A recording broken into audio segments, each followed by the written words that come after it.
ar mūsu atziņām. Jā, paldies. Un, jā, tātad projekts, kura ietvaros norisinās šī diskusija, ir visnotaļ interesants. Tajā Latvijas Universitāte ir viens no partneriem, kurā no Latvijas Universitātes puses darbojās gan Latvijas Universitātes humanitāro zinātņu fakultātes digitālo humanitāro zinātņu centrs, gan Latvijas Universitātes biblioteka un projekta partneri ir arī Luksemburgas Universitāte, organizācija Web to Learn no Grieķijas, Kijevas Taras Ševčenko Nacionālā Universitāte un Eiropas digitālā biblioteka Europeana. Un projekta tvērums kopumā ir ļoti plašs. Un tad tajā tiek runāts gan par mākslīgo intelektu, gan par sabiedrisko zinātni, tieši kultūras mantojuma saglabāšanas ārkārtas situācijās kontekstā, un tālāk jau arī pētot, kā šīs tēmas var ieviest universitāšu izglītības programmās. Un projekta ietvaros šobrīd notiek 3 ekspertu apaļo galdu diskusijas, kas aplūko šos jautājumus. 2 diskusijas jau ir norisinājušās, un šī ir 3. diskusija. Un mūsu organizētajā diskusijā piedalās Jānis Vanaks, Ziemeļvalstu noturības organizācijas Sirena valdes loceklis, Mārcis Kalniņš, Nacionālās kultūras mantojuma pārvaldes eksperts, un arī Latvijas Universitātes humanitāro zinātņu fakultātes vēstures un arheoloģijas nodaļas pētnieks, RTU asociētais profesors Māris Kaļinka, kā arī Latvijas platformas attīstības sadarbībai direktora Inese Vaivara. Tā kā paldies visiem, kas ir piekrituši runāt, paldies visiem, kas ir ieradušies paklausīties, ko mēs runājam. Un tā kā projekta tvērums, kā es to raksturoju, ir gana plašs. Mēs, organizējot šo diskusiju, domājot par tās tvērumu, nolēmām to nedaudz sašaurināt. Tad iepriekšējās 2 diskusijas vairāk raudzījās, piemēram, uz jautājumiem par mākslīgā intelekta ētikas izmantošanas jautājumiem. Tad mēs vairāk nolēmām fokusēties tieši uz krīžu pārvaldību, tieši, protams, kontekstā uz kultūras mantojuma pārvaldību krīžu situācijās. Un tad jau paurup dziļāk tieši tehnoloģiju, vispār digitālo tehnoloģiju un mākslīgā intelekta it īpaši pielietošanas iespējām šajā kontekstā, kā arī par sabiedrības iesaistes iespējām.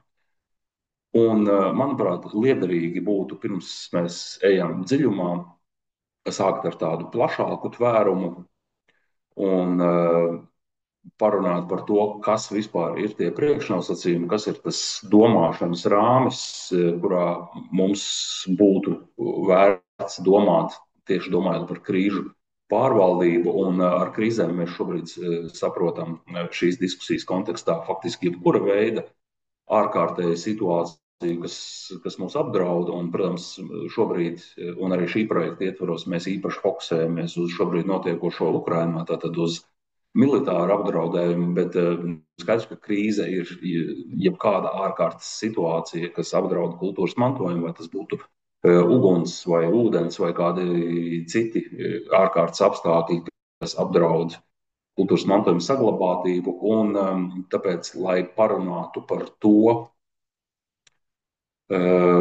kas tad ir tās lietas, par kurām mums būtu jārunā, par kurām mums būtu jādomā vispār, domājot par krīžu pārvarēšanu, mēs esam pieaicinājuši Jānu Vanagu, kurš ir krīžu vadības pārvaldības eksperts jau ar ilgu pieredzi.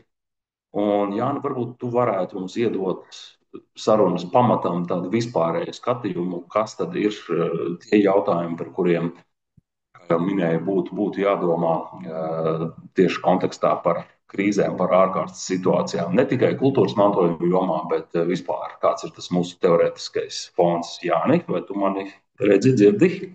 Jā, paldies, Uldi. Redzu, dzirdu, varbūt, ja pārējie dzird, varbūt var pamāt ar galvu, parādīt īkšķi. Jā, labrīt visiem. Paldies, ko uzrunājāt šim pasākumam. Siren ir jauna organizācija, mazāk kā gadu gadu vecs, un mēs apvienojam tieši krīžu ekspertus, nevis tos, kas teorētiski strādā ar krīzēm, bet praktiski strādā ar krīzēm. Tā skaitā kodola krīzēm, tā skaitā rūpnieciskajām avārijām, terorismu krīzēm, kiberdraudiem. Un tas, ko mēs darām, kopumā ir tāda praktiska sagatavošana dažādu organizāciju un arī dažādu, varbūt, kopienas grupu sagatavošana, lai viņi būtu labāk noturīgi krīzēs. Un tas mūsu fokus reģions ir tieši Ziemeļa Eiropa. Un kā mēs to darām? Mēs patiesībā izmantojam to pieredzi, kas ir uzkrāta. Tā nav jauna joma, krīžu pārvaldība. Krīžu pārvaldību mēs redzējām arī Pompeju pilsētā, kur mēs varam redzēt jau pirmās iezīmes, kā sabiedrība tik galā ar kataklizmām. Mēs redzam jau pirms vairākiem tūkstošiem gadu, mēs redzam, kā senajā Romā tika dibināti pirmie, tie saucamie ugunsdzēsības un glābšanas dienesti, aizmetņi pirmie, kad tika organizēti, veidot tā spēja tik galā ar sarežģītiem apstākļiem. Un mēs patiesībā tagad skatāmies arī to, kā to modernā vidē īstenot. Un mums tā sadarbība nav tikai mūsu organizācijas nosaukumā ir pieminēta civilā aizsardzība, Civilian Resilience Nordic, SIREN, ar latvisko tulkojumu, ko jau pieminēju. Bet mēs darbojamies tādā vairāku jomu krustošanās vietā, kur satiekas gan militārā joma, gan civilā joma, gan valsts pārvalde un ar to saistītās iestādes. Kultūras jomai, es domāju, lai iedot to rāmi, ir tā, ka uz kultūras jomu un kultūras mantojuma jomu attiecas pilnīgi tie paši principi, kas uz visām pārējām jomām, kas saskars ar ārkārtas situācijām. Bet kultūras joma mums ir īpaši mīļa. Kāpēc? Jo kultūras jomai ir tāda vēl viena papildus ārkārtīgi jauka iezīme. Tad pašām organizācijām kultūras jomā ne tikai ir jābūt, jāspēj tikt galā ar krīzēm pēc visiem tiem pamatprincipiem, izmantojot 4 pamatpīlārus, bet kultūras joma arī rada tādu papildus efektu. Restīvi, kultūras jomai ir tāda dvēseles dziedināšanas efekts. Restīvi, cilvēki, kas krīzēs iesaistās kultūras mantojuma glābšanā, viņiem ir arī tas ir tāds, tāds dvēseles dziedināšanas process. Caur to palīdzēšanu, caur iesaistīšanos glābšanas darbiem, viņi arī palīdz sev. Un tas ir tāds papildus aspekts. Tas uzliek arī papildus pienākums, jo visticamāk, bibliotekas krājuma glābšanai vai, mākslas priekšmetu glābšanai, iespējams var apstākļi, kad jums ir tūkstošiem brīvprātīgo, kas atnāk, un jums jāspēj viņu pārvaldīt, menedžēt, jāspēj arī, protams, neradīt papildus draudu jūsu krājumiem, mantojumam, kā tādām. Lai tādu iedot to sākumu, tādu kodolīgu, ko mēs darām arī visās savās darbībās, kad mēs atnākam uz kādu organizāciju, tad mēs izmantojam ne tikai tradicionālās pieejas, kur mēs auditējam organizāciju, kur mēs apmācam vadību, kur mēs ieviešam rokas grāmatas un procedūras. Mēs, protams, tajā visā izmantojam arī jau mākslīgo intelektu. Un tad tiešām ļoti praktiskā veidā. Viens tāds jau praktiskais piemērs, ko es uzreiz gribu pieminēt, kur mums varbūt atkal Igauni ir priekšā. Mēs pagājušā gadā 24. gadā kopā ar Estonian Business School, tad Igaunijas Business School, palaidām pirmo Baltijā tādu krīžu pārvaldības kursu gan uzņēmējiem, gan MBA studentiem. Un šajā kursā tad mēs atradām tādu veidu, kur pietiekam viens lēti mācīties krīžu pārvaldību, bet otrs arī mēs praktiski demonstrējam, kā šādā krīžu pārvaldības kontekstā un arī mantojuma glābšanas kontekstā, kur mēs arī izvērtējam, kā var izmantot arī mākslīgo intelektu, kā ar tā palīdzību var samazināt izmaksas, efektīvāk ieviest rokas grāmatas. Diezgan sekmīgi mēs to demonstrējām tajos konkrētajos apstākļos. Šobrīd es domāju, ka tas tiks izmantots aizvien plašāk. Taču, tā noslēdzot, es tomēr gribu pateikt tā, ka joprojām tās pamatlietas, pamatvērtības paliek nemainīgas krīžu un katastrofu pārvaldībā. Un arī, tās pamatlietas ir tātad tās pašas, kuras bija aktuālas, teiksim, pirms 2000 gadiem Pompejos un senajā Romā, kuras bija aktuāls, teiksim, pēdējā gadsimta laikā militārajos konfliktos, kuras ir aktuāls arī šodien Ukrainā. Ja, un tās pašas galvenās lietas ir tātad praktiskas procedūras, organizācijas vadības, izpratni par to, ka tās ir vajadzīgas, ja, jo bez tām tas nenotiek. Un arī pašas organizācijas darbinieki un iesaiste spēja piedalīties tādos krīžu mācībās, krīžu treniņos, ja, respektīvi tā kultūra. Ja, tās ir tās svarīgās lietas tādā ļoti īsā kopsavilkumā, lai es nerunātu veselu nedēļu šeit. Ja, jo tā tēma ir ārkārtīgi plaša, padziļināta, sazarota. Mēs par to varam runāt ilgi, bet tādā īsajā kopsavilkumā tas būtu svarīgākais. Jā, paldies. Un varbūt viens tāds mazais papildu jautājums arī strādājot pie, ja mēs paskatāmies kaut vai valsts civilās aizsardzības plānu, pēc līdzīgas schēmas arī norisēja darbs pie kultūras mantojuma nacionālā glābšanas plāna. Protams, tas arī ir starptautiskajā teorijā, arī rokas grāmatā, ko ICROM ir izstrādājis. Visi pasākumi tipiski tiek dalīti 3 tādos nosacīti etapos. Tad viens ir viss pasākumu bloks, ko mēs darām, lai sagatavotos krīzē, pirms viņa vēl ir sākusies. Un tas mūsu vismaz arī darba grupas ietvaros mēs tam pievērsam, protams, vislielāko uzmanību. Jo, laikam, vissliktākā krīze ir tā, kura ir negaidīta un kurai neviens nav gatavs. Un tā kā tas ir tas pamatīgākais bloks, un tad otrs, protams, ir tās rīcības, kas jau ir pašā krīzes brīdī, kas notiekot krīzē, kas tiek darīts. Un tad trešais jau ir procesi, pasākumu aktivitātes, kas notiek pēc krīzes. Krīze ir beigusies, bet kā mēs atjaunojamies. Jā, un arī šo diskusiju varbūt tad arī ar pārējiem runātājiem mēs tā mēģinātu tā konceptuāli bišķiņi parunāt par šīm te iespējām, arī pielietot sabiedrības iesaisti un mākslīgo intelektu visos 3 šajos posmos, jo tas pielietojums radikāli atšķirās, protams, ko mēs darām katrā no šiem posmiem. Jā, Jāni. Es varbūt piebildīšu, es arī biju aktīvi iesaistījies tajā ICROM rokas grāmatas radīšanā, tā vietējā versijā. Man liekas, ka ko mēs vēl varam izdarīt, tā jaunākā koncepcija, jaunākā doktrīna, ko mēs izmantojam arī, un tā ir, ko es ļoti daudz es lietoju kopā ar NATO kolēģiem, tad militāriem kolēģiem, ar izlūku dienestu kolēģiem, kiberdrošības kolēģiem, ir tajā sagatavošanos vēl var sadalīt varbūt 2 sīkākās daļās.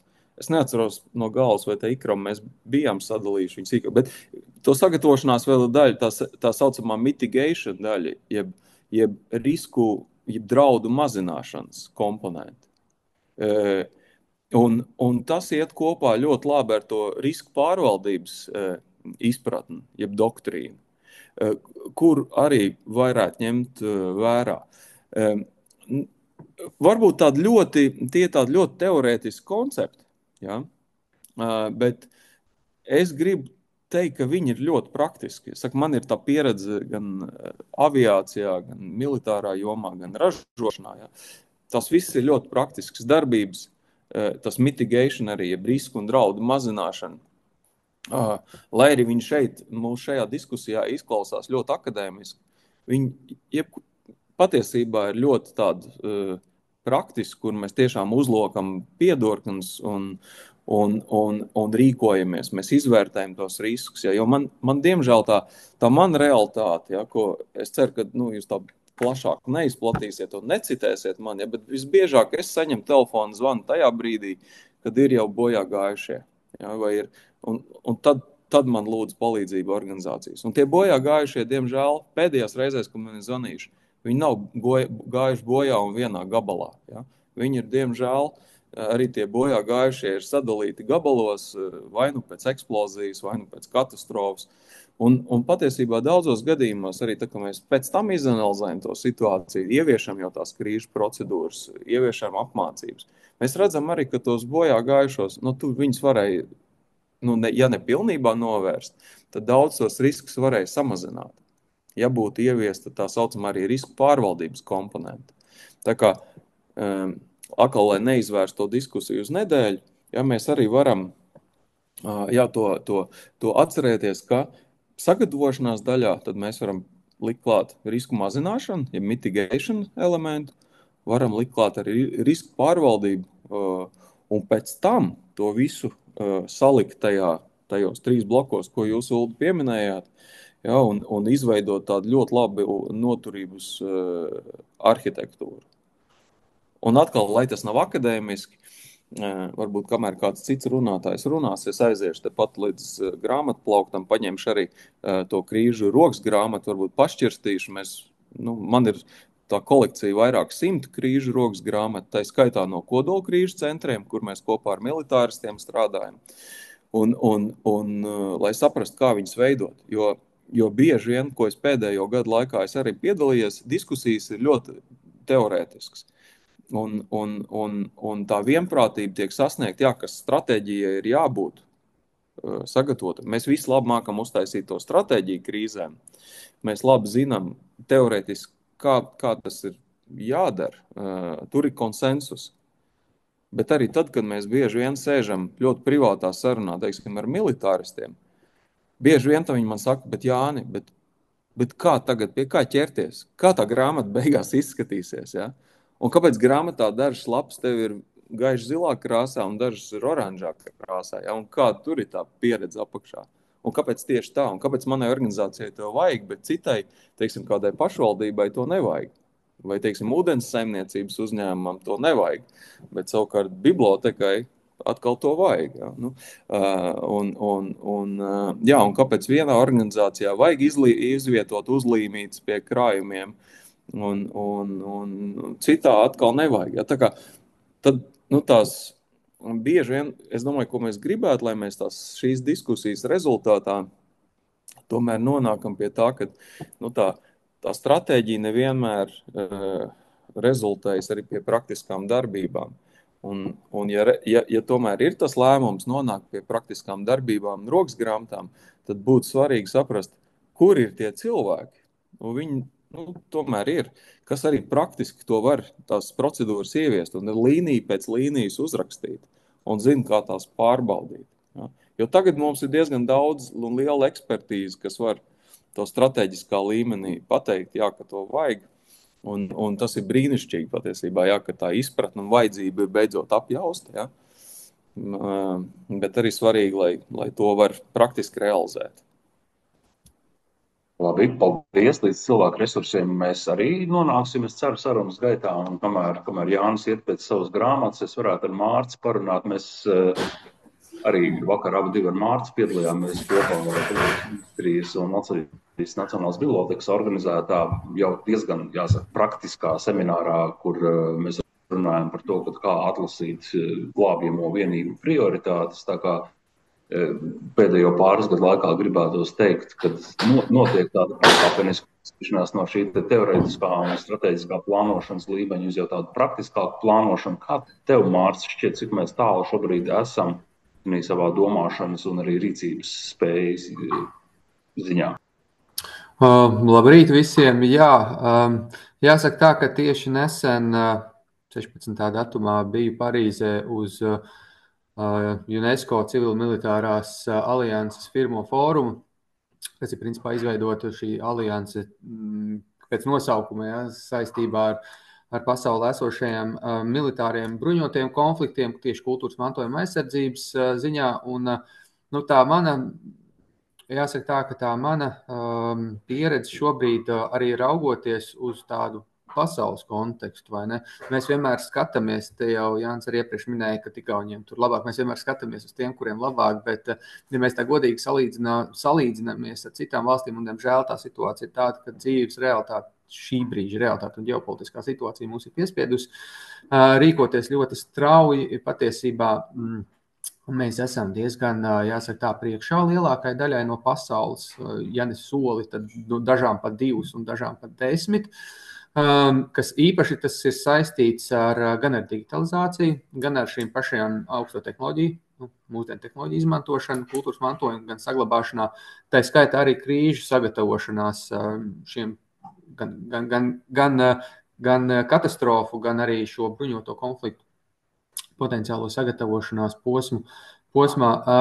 Jāsaka tā, ka, protams, vēl joprojām ir diezgan daudz ko darīt, tādēļ, ka tīri praktiskās darbības un praktiskā ieviešana ir nesen sākusies. Arī, kā Uldis zina, mums arī tieši praktiskas, gan galda mācības, gan arī praktiskas dabā mācības, kas šogad, tā teikt, notiks pirmo reizi lielā mērogā vairākos piegājienos Latvijā tieši ar kultūras mantojumu saistītiem objektiem.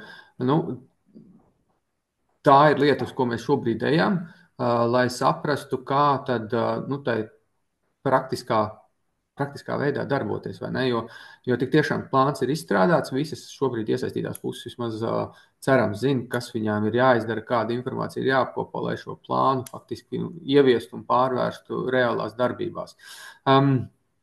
Te gan es gribēju sākt nedaudz ar poetiskāk ar to, ka kultūras mantojums jau vienmēr ir bijis un vienmēr ir cietis no konfliktiem un no katastrofām, te jau tie paši pieminētie Pompeji. Savukārt, kas man pirmais nāca prātā, tāds vēsturnieku perspektīvas un arheologu tieši perspektīvas, mums ir viens vesels laikmets Eiropas vēsturē, kurš ir sācies ar to, kad ir izlaupīts kultūras vērtības. Tas ir vikingu laikmets. 793. gads, Lindis Fārna, šis klosters, kurā vikingu uzbruka un izlaupa bagātības, vai ne, un aizved sev līdzi.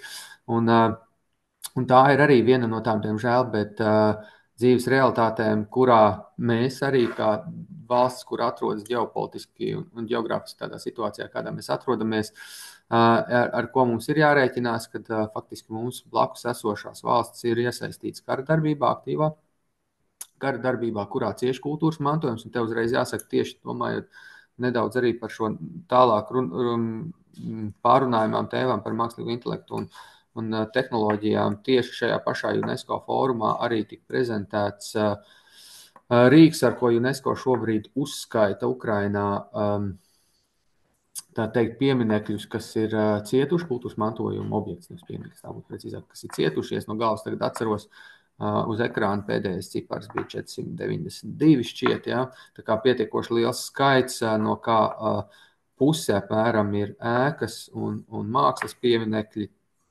Ceturtā daļa, starp 4. un 5. daļu, tās ir tieši reliģiska rakstura celtnes, vai ne, un tieši, kas ir saistīts ar konkrēto cilvēku un rajonu un reģionu šo, kā lai saka, identitāti, būtību.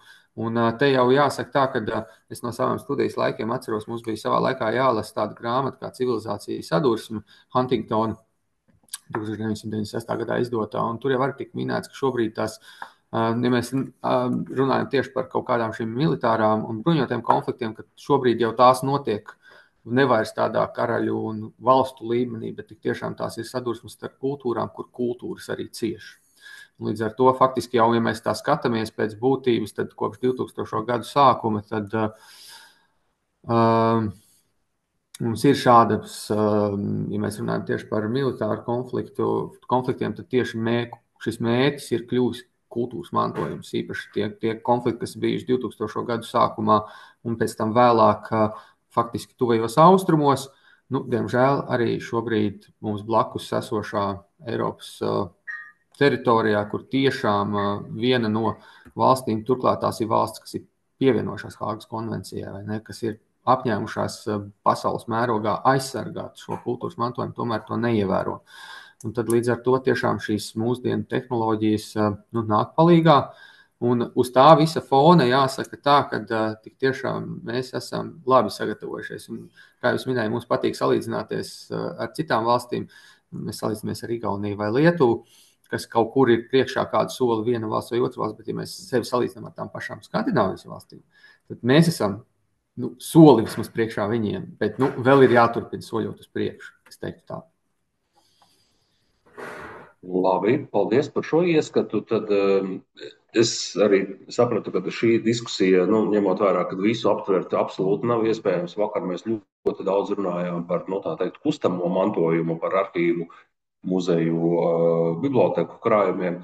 Šobrīd mums arī tas sastāvs ir tāds, ka mēs varam vairāk pievērsties tam, par ko mēs vakar seminārā nerunājām, par nekustamo kultūras mantojumu, un kā reizes Mārim Kaņinkam ir pieredze tajā, kad viņš pirms pāris gadiem kultūras ministrijas atbalsta ar kolēģiem bija Ukrainā un veica šo te kara postījumu dokumentēšanu, veicot 3D digitalizāciju, un es arī zinu, ka viņam arī pēdējā laikā ar kolēģiem ir bijusi saruna par arī plašāku mākslīgā intelekta izmantošanu visā šajā. Varbūt tu vari padalīties, Māri, kādas ir šobrīd tava perspektīva?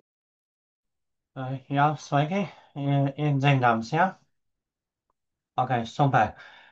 Jā, kā jau Ulds teica, jā, es vairāk esmu saistīts ar šo nekustamo mantojumu, respektīvi vēl tuvāk vairāk pievēršos reliģiskā, ēku saglabāšanā, ka man jau ir vairāk kā jau kopš 1998. gada uzkrāta pieredze gan restaurācijai, gan arī vērtības saglabāšanai un arhivēšanai.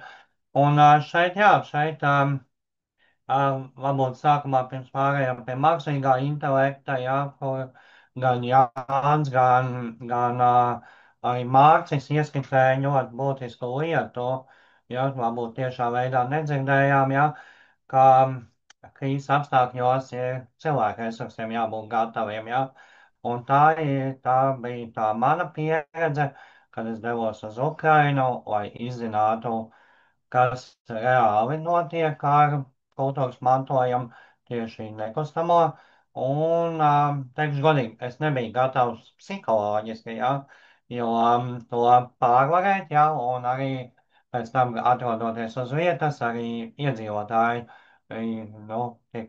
kāra apstākļos jau nav gatavi visam. Un tad ir tas, ko Mārcis pieminēja, jā, tātad, vai sabiedrība ir gatava akceptēt visas kultūras vērtības saglabāšanu krīzes apstākļos, jo ir bruņots konflikts, ir, nezinu, pārsvarā pašlaik ir bruņotie, jā, bet ir, protams, arī citi vēja erozijas konflikti, kas tūkstnešos notiek, un kuri nepieciešams pēc tam diskutēt, ko atjaut plūdi, uguns, jā, pāris gadus atpakaļ Čehijai bija liela plūdi, un Prāgā pats bija aizdevies tur blakus, un, kad viņi stāstīja un rādīja, tad arī bija diskusija, ka mēs nesaglabājām apkārt kaut kādas apstākļus un tam līdzīgi.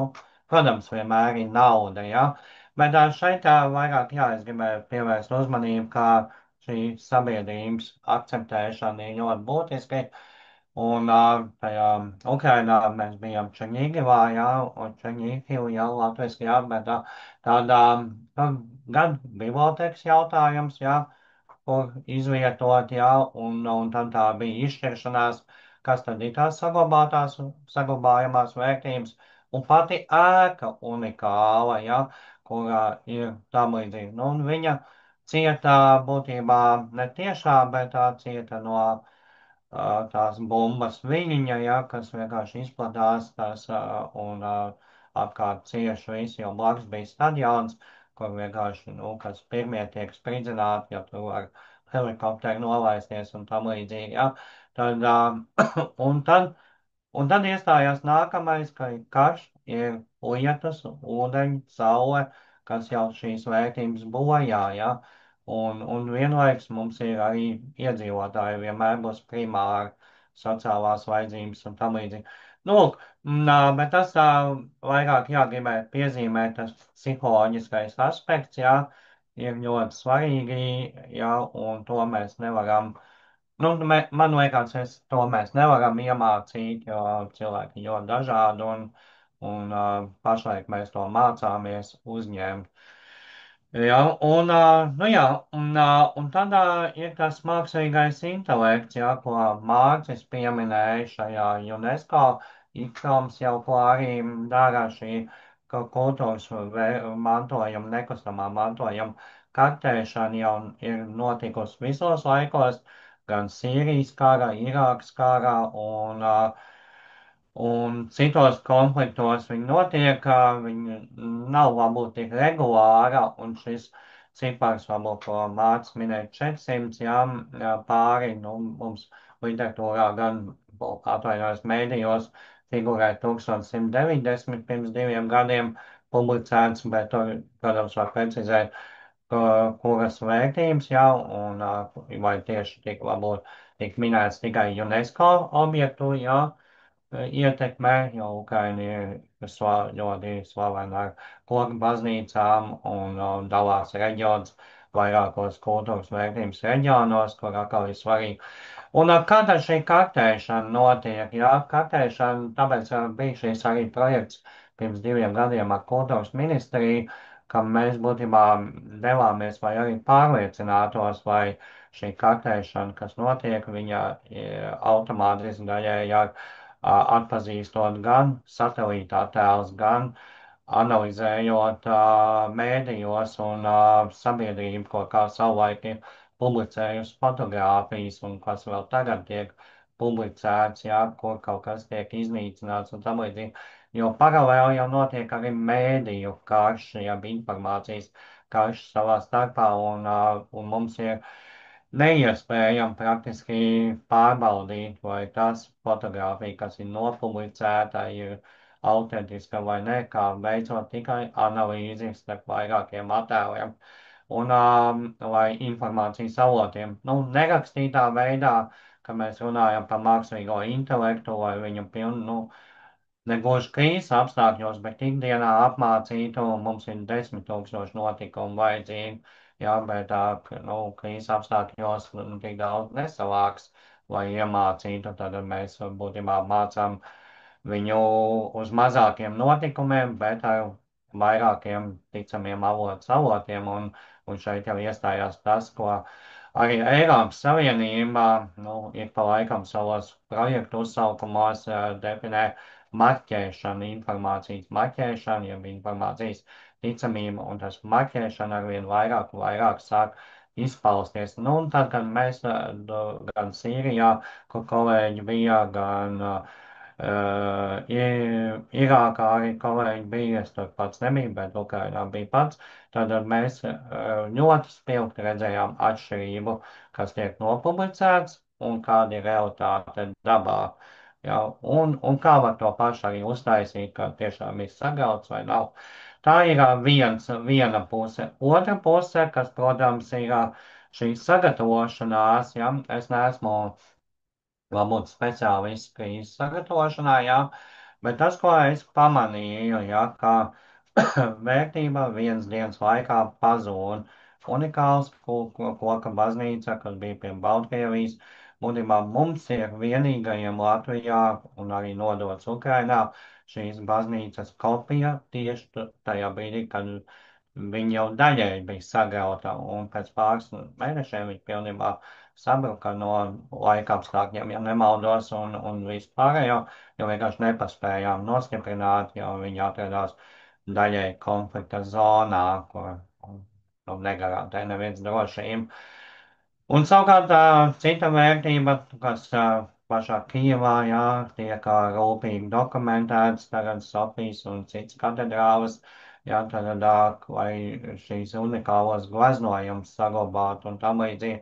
Bet arī, nu, visu jau nevar, jo tās ir tik unikālas, ka viņām ir īpašs krāsojums, īpašs gravējums, jā, ko digitāli prasa tehnoloģijas attīstīt, lai varētu vispār viņas ieraudzīt šajā digitāli. Un pašlaik es un paralēli, protams, domāju arī, ka mēs veicam šo digitalizāciju ar kādām tehnoloģijām, kā to var atjaunot atpakaļ, un tad tu nonāc pie tādām vērtībām, ka tu saproti tehnoloģiski dažas lietas, iespējams, kā pašlaik dabā ir, bet viņas būs digitāli, bet atpakaļ laikam tieši tāpat nedabūs arī pēc krīzes, jā, tad tas nozīmē, ka vērtības kādas paliks digitālos arhīvos, bibliotēkās, kur ar dažādu tehnoloģiju palīdzību, ko pašlaik arī attīsta gan militārā jomā, bet te pašā laikā arī attīstās tehnoloģijas, inovatīvi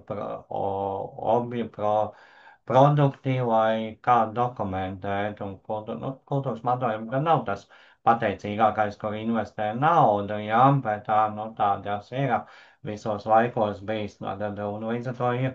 Un šeit jau arī tādā kā tas mākslīgais intelekts labāk strādā, jo mēs jau redzam šīs vērtības, kas nav vēl iznīcināts. Mēs saprotam kultūru, mēs varam analizēt teksta informāciju, attēlu informāciju, ģeometrijas informāciju, un šī valodu mācīšana ļoti aktīvi notiek jau. Mēs viņu ieviesām jau daļai Ēģiptē kopā ar Latvijas universitāti, analizējot hieroglifus, jā, kas rakstīts uz sienām un tam līdzīgi. Bet šeit jau atkal viņu var smalkāk un salīdzināt ar literatūru un tam līdzīgi. Un to jau var mācīt un darbināt. Bet tas, ko vēl es gribēju pie šāda ievada pateikt, bija, ka kara apstākļos mēs nerunājam ne tik atkal par sabiedrību, jā, bet mēs runājam arī, piemēram, Irākas gadījumā mēs arī apmācījām daļēji karavīrus, bija gan NATO un citu valstu, jā. Karavīrs, kas ir kultūras mantojuma vērtības, protams, tur tiek bombardēts vai iznīcināts paši no sevis, jo viens ir krīze, bet otrs ir, ka mums visu laiku ir regulāri pakļauts dabas apstākļiem arī šajā gadījumā, un tad, ja sabiedrība tiek apmācīta, un atsevišķi bija apmācības arī uz vienas puses iesaistītām, jā, jo otra puses, protams, nav pieejama. Jā, un tas ir ļoti, man arī liekas, ļoti būtisks apstākļus, kas tika toreiz arī novērtēts, ka vismaz tā puse, kura spēj saglabāt vērtības, tad arī saprot, ko darīt, ko nedarīt. Jā, tas Paldies! ievadā. Jā, paldies, Māri. Un es sapratu, ka mums īstenībā ļoti groti šobrīd vērpjās tā diskusijas scenogrāfija. Proti, man tikko pār mani nāca atklāsme, ka tas jautājums lielā mērā problēma, ko mēs mēģinām risināt, runājot tieši par sabiedrības iesaisti un par mākslīgo intelektu, ir kapacitātes jautājums. Tas, ko, man liekas, visi trīs runātāji pieminēja sākumā, un tas arī, par ko mēs runājām vakar seminārā, kas notika Nacionālajā bibliotekā, mēs varam uzrakstīt iestādes, muzeja, arhīvu, bibliotekas darbības nepārtrauktības plānu, sarakstīt tur atbildīgās personas pa procesiem, kurš par ko atbild. Bet mums ir jārēķinās tas, ka, protams, kad reālā situācijā, un to arī, cik es zinu, liecina Ukrainas pieredze, ja mums ir 30 cilvēki kolektīvs, tad, protams, krīzes situācijā viņu risināt ieradīsies 3 no viņiem, tad 10%. Un tur nevienam neko nevar pārmest, jo skaidrs, ka cilvēkam šādā situācijā iestājās pilnīgi cits prioritātes, pilnīgi cita vērtību sistēma. Cilvēkiem ir ģimenes, ir personīgā dzīve, kas, protams, vienmēr būs prioritāte. Bet arī domājot par šo sagatavošanās fāzi, es domāju, kāpēc ir būtiski runāt gan par sabiedrības iesaisti, gan par mākslīgo intelektu, ir tas, ka es pats pirms 10 gadiem, tad, kad es strādāju Nacionālajā bibliotekā un vadīju digitalizācijas procesus, mēs vadījāmies no apziņas, ka mums ir viss pasaules laiks ir mūsu rīcībā. Mēs saprotam, ka visa šī digitalizācija, viņa prasīs gadu desmitus, lai nodigitalizētu visu to, kas būtu pelnījis digitalizāciju. Šī brīža situācija ir tāda, ka mēs saprotam, ka, draugi mīļie, laiks mums ir stipri ierobežots. Mums ir jāpārskata iespējams veidi, metodes un mērķi, īstenībā arī digitalizācijas, kā mēs šim procesam pieejam, lai dabūtu to rezultātu, kas ir vēlamies, kas ir vajadzīgs, jo arī gan Ukrainas pieredze, gan īstenībā ļoti interesants vakar bija Islandes piemērs, kad muzejs vietējais tā kā tika daļēji aprakts zemes noguruma rezultātā, kur arī islandieši teica, bet mēs nezinām un mēs nekad neuzzināsim visu to, kas tur ir palicis zem tā dubļu slāņa, tāpēc, ka vienkārši mums tas viss nav uzskaitīts, mums tas viss nav aprakstīts. Tā kā tas ir varbūt vēl viens tāds aspekts, kuram mēs varam sarunas turpinājumā bišķiņ pieskārties, bet es šobrīd varbūt tad iedot vārdu vēl Inesei tādam sākuma vārdam, jo viņi ir viens no tiem cilvēkiem, pateicoties, manuprāt, kuram arī krīžu plānošanas, atbildīgie par krīžu pārvarēšanu valstī ir sākuši vairāk runāt un domāt par pilsoniskās sabiedrības, par nevalstisko organizāciju iesaisti krīžu pārvarēšanā, un varbūt kāda ir tava perspektīva par sabiedrības iesaisti kopumā krīžu pārvarēšanā? Labdien, vai mani dzird? Kā visi pārbaudu? Lieliski. Liels paldies par uzaicinājumu. Es laikam tajā diskusijas horeogrāfijā vēl tādu līkumiņu izmetīšu, jo es sevi identificēju tiešām kā praktiķi. Man vairākās krīzes iterācijās ir pagadījies vadīt komandas, kuras nodarbojas ar krīžu pārvarēšanu. Līdz ar to, kā reiz Reinis Pozņaks teica, es esmu sieviete ar lāpstu. Un tā es arī sevi identificēju, ka es, ja vajag zemi rakšu, vajadzēs, kā saka, ienaidniekam iecirtīšu. Es gribu teikt tādu skaļu frāzi, sākot savu intervenciju, ka šobrīd mūsu drošība ir sieviešu rokās. Un arī šajā te dalībnieku sarakstā saskaitīju, sarēķināju 77% ir sievietes. Un tas, par ko šobrīd, ja mēs tagad no tāda teorētiskā koncepta viedokļa runājam, tad ļoti daudz runā, kā mēs krīzi pārvarēsim. Arī Eiropas Savienības jaunā gatavības stratēģija, bet ir viens solis pirms tam, par ko mēs vakar arī NBS-ā tiekoties runājām, lai krīze neiestātos. Mums ir jādara viss, lai krīze neiestātos. Un tas ir tas, ko šobrīd var darīt kultūras institūcijas, ja jāsaka godīgi, vislabāk no visām pārējām. Tā skaitā arī, protams, pilsoniskajā kontekstā. Jo konfliktu novēršana nozīmē gan šo te demokrātiju, saliedētību, vērtību orientāciju, jo krīzes brīdī tieši vērtības būs tās, kuras noteiks, vai cilvēks kaut ko darīs vai nedarīs, vai viņš darīs savai valstī, vai viņš darīs tikai sev. Un, protams, arī runājot par sabiedrības sagatavošanu un informētību, pati bija tikko Limbažu bibliotekā vienā pasākumā un jau sarunājām ar vietējo bibliotekāri, kā mēs publicēsim informāciju vairāk un tam līdzīgi. Respektīvi, arī jau mazliet piemetot tādu tiltiņu šo tehnoloģisko kontekstu, šī tehnoloģiskā iespēja kaut vai pavisam vienkāršotā līmenī adaptējot dažādus vēstījumus, ātri izstrādājot labus piemērotus materiālus, nevis tikai vienu 72 stundu bukletu, kurš der visiem, tad līdz ar to neder nevienam, īstenībā ir milzīgi daudz iespējas rīkoties jau tagad. Un tāpēc es tiešām gribu pateikt paldies katram, kas šeit piedalās un kam interesē šī tēma un kas iegulda šajā te, gatavības fāzē. Ja runa jau ir par nākamo, jo Uldis mudināja mūs mazliet iet arī caur tām fāzēm savās intervencēs. Es gribētu, ja ir iespējams tiem, kuri klausās, nospiest jebkādu reakciju, vai viņiem krīzes situācijā būs pirmā doma par savu ģimeni, par saviem vecākiem, par saviem bērniem, kuri varbūt atrodas citā pilsētā, kuri varbūt atrodas bērndārzā vai skolā. Un ja jums ir tā, tad jūs varat nospiest jebkuru no pogām, lai mēs varam vienkārši redzēt temperatūru. Guntis saka, ka viņam būs... Pārējie, vai kādam vēl būs doma par ģimeni, par bērniem, tikai Guntim?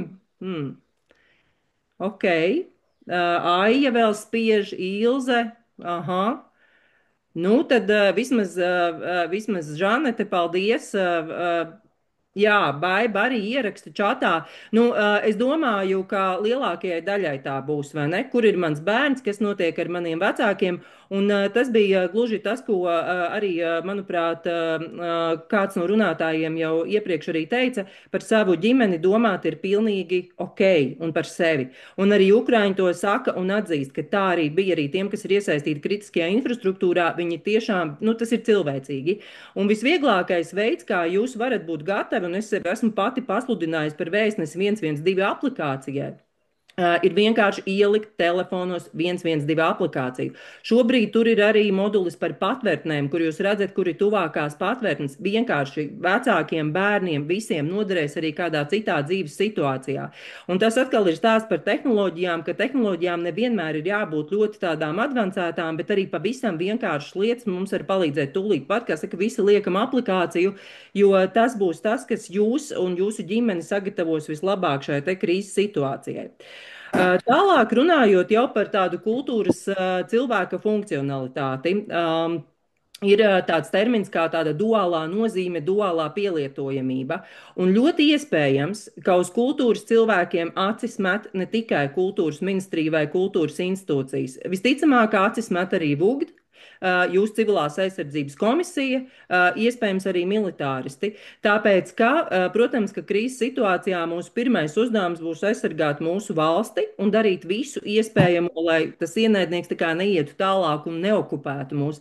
Un līdz ar to, ja mēs runājam par militāru krīzi, protams, jā, es nonākšu arī pie mazliet citas versijas vēlāk. Līdz ar to, vai jūs varēsiet tā brīvi funkcionēt kā kultūras institūcijas darbinieks? Jā, varbūt arī nē. Tāpēc šī elastība un gatavība pieslēgties kādām citām funkcijām būs ārkārtīgi kritiska, jo mēs te smējāmies arī valsts kancelējā tikko bija inovācijas princips par sabiedrības iesaisti civilajā aizsardzībā, un skaidrs, ka korists iespējams ir arī mednieks un iespējams arī vēl vietējais policists. Līdz ar to šobrīd ļoti iespējams, ka plānojot krīzes gatavību, viņš ir ieskaitīts jau no 3 dažādām institūcijām kā viens atsevišķs, bet tā tas nav. Tāpēc ir ārkārtīgi uzmanīgiem jābūt ar to vispār, nu, to kapacitāti. Un ne tikai par to neierašanos, kur patiesi tie 10% ir tas, ko arī Jālgava teica, ka viņi apzināja šos te brīvprātīgos un ieradās 10%. Tikai tas ir tāds cipars, kurš, protams, figurē, bet viņš figurē arī saistībā, piemēram, ar to, cik būs pašvaldības darbinieku funkcionāli krīzes situācijā un tam līdzīgi. Tā kā tas skaits ļoti mazs. Tad runājot, vēl turpinot par šo te krīzes gatavību tieši kultūras institūcijās un krīzes reakciju. Cilvēku resursi, jā, tad to es, kā saka, atpreparēju, ar ko jābūt uzmanīgiem. Otra lieta, kas ir stiprā puse krīzē un ko arī Ukraiņu kolēģi mums teica, ir, protams, infrastruktūra, kas ir telpas, kas ir ēkas, kuras arī var izmantot un kuras tika izmantotas, piemēram, cilvēku izmitināšanai un tam līdzīgi. Tā kā atkal tas pats jāstāst, kā tad īsti tā institūcija funkcionēs pēc nepieciešamības. Un vēl runājot par šo te krīzes, nu, it kā jā, varbūt arī jau nedaudz gatavību, bet krīzes fāzēs ir ļoti tipiski notikumi un to, ko mēs izspēlējam šajās galda izspēlēs, un man ārkārtīgi priecēja dzirdēt, ka jums būs arī šīs praktiskās izspēles, kuras, protams, cilvēkiem ļoti atver acis uz to, kas realitātē notiks vai nenotiks. Ir tas, ka nav elektrības, ja? Un tam mums ir jāsaprot, kā mēs rīkojamies, kad nav elektrības, un kāda uzreiz ir kaskadētās sekas tam. Ja?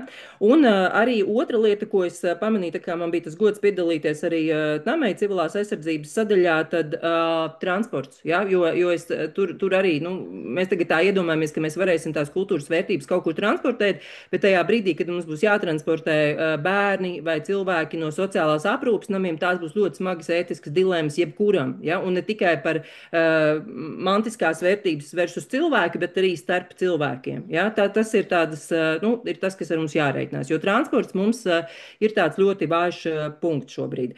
Nu, lūk, un, protams, arī viss jau minētā šī psiholoģiskā gatavība ar hausu un tam līdzīgi. Un līdz ar to, apzinoties šo te, ko visi arī zina jau šo te Pareto likumu, ka mēs varam novērst 80% sekas ar 20% šīm te cēloņiem, saprotot šos 20%, mēs varam veikt ārkārtīgi labas intervences tieši šobrīd, sagatavojot arī kultūras institūcijas un arī šos manis minētos riskus. Trešais punkts, un man būs kopā 3,2. Gribu teikt ir tieši par kopienām, kas ir tā mana tēma ikdienas, kur es, kā jau Ulds arī minēja, tiešām mēģinu kustināt visus iespējamos ūdeņus, jo tas, ko manas visas šīs krīzes pieredzes liecina, ka kopienas ir tā saucamie pirmie reaģētāji, jo tieši kopienā, tieši vai tā ir mūsu daudzstāvene, vai tas ir mūsu privātmāju ciemats, vai tas ir vēl kāds mazāks areāls, tieši geogrāfiskā lokācija būs noteicošā, jo jebkurā situācijā valstī dienestiem viņiem ir vajadzīgs reakcijas laiks, tāpēc arī kopiena ap kultūras institūcijām ir ārkārtīgi svarīga un varbūt, ka kultūras institūcija var spēlēt ārkārtīgi lielu nozīmi tieši savas kopienas gatavībā un krīzes reakcijā, kā šis centrs, jo tā jau ir tā filozofija, ko mēs ilgstoši esam mēģinājuši veidot, vai ne, kultūras institūcijas kā kopienu centri, nevis tikai kā grāmatu izsniedzēju un tam līdzīgi, kas, manuprāt, ir tas potenciāls, kas mums ir jākapitalizē. Un, ko tad var darīt tieši kopienu kontekstā? Un man liekas, ka tur kultūras organizācijas ir ārkārtīgi spēcīgas jau darot.